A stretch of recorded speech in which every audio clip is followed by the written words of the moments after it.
A. Philip Randolph was born on April 15, 1889, to James William Randolph, a tailor and Methodist Episcopal minister, and Elizabeth Robinson, a seamstress, in the thriving African-American community of Crescent City, Florida.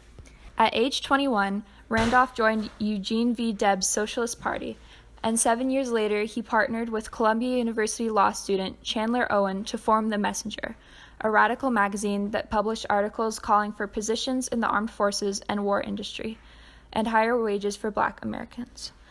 They also fought to unionize African American shipyard workers and elevator operators in Virginia and New York City.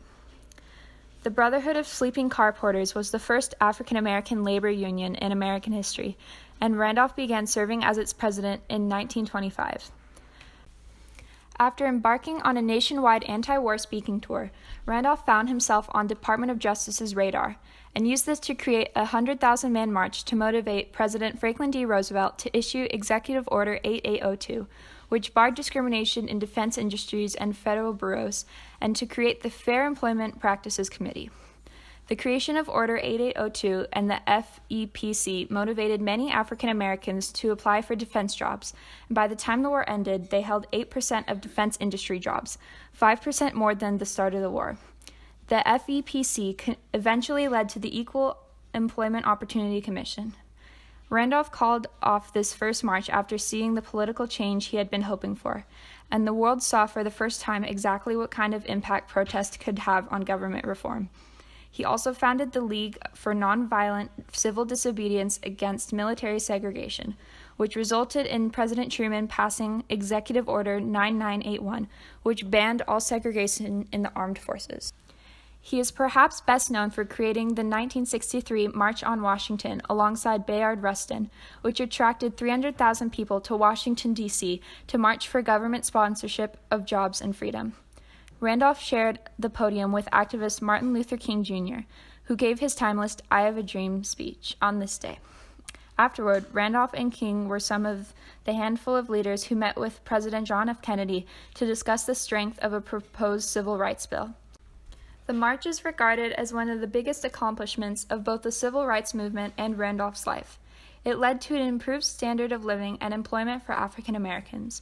In 1950, the unemployment rate was 13%, and today it is just 6.6%. A year later, he was awarded with the Presidential Medal of Freedom and founded the A. Philip Randolph Institute, which aimed to study the causes of poverty, alongside his mentee Bayard Rustin. He even went on to propose a poverty elimination program called the Freedom Budget for All Americans at a 1965 White House conference. The call for civil disobedience and the creation of the March on Washington movement were arguably the most driving forces for the younger generations of civil rights activists, encouraging nonviolence and mass demonstrations as a way to create political pressure. Randolph was named the chair of the 1963 March on Washington, at which Martin Luther King Jr. gave his famous and influential I Have a Dream speech, and is credited with keeping the march entirely nonviolent.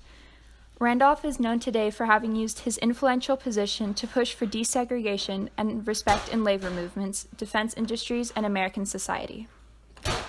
Without the powerful actions of A. Philip Randolph, the civil rights movement wouldn't have had nearly as great of a political impact as it did. The story of Randolph's career is one of the struggles of unionization and civil rights that every Black American experienced, and he lent his voice to all struggles and the continual development of democracy and equality in America.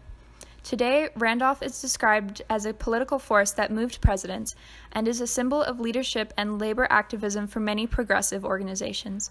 His support of peaceful protests carried legacies such as the March for Our Lives, the Women's March, the March for Washington for LGBT rights, and the Million Mom March. My name is A. Philip Randolph. The A stands for Asa.